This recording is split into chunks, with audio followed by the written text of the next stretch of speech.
it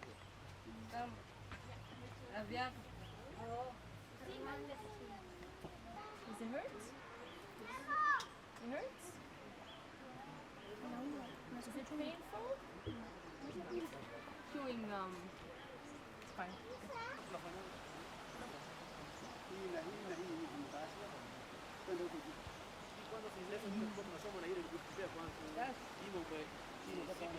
Nĩ twahanda avocado, nĩ twahanda guava, nĩ twahanda rhubarb, nĩ twahanda passion fruit mĩthemba ta ĩrĩ, na twahanda tree tomato.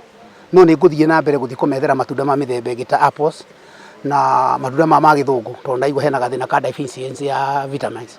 Ũguo ũhoro ũcio nĩ ngũgeria na berries, nĩ ngũgeria kũmethera berries.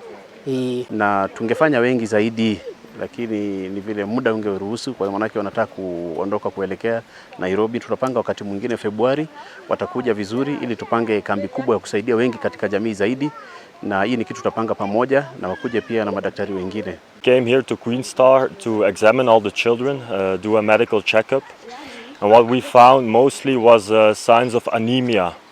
Anemia, that means the children don't have enough red blood cells. So that can cause like fatigue, feeling tired. And what's important to battle anemia is like a good diet that contains a lot of iron.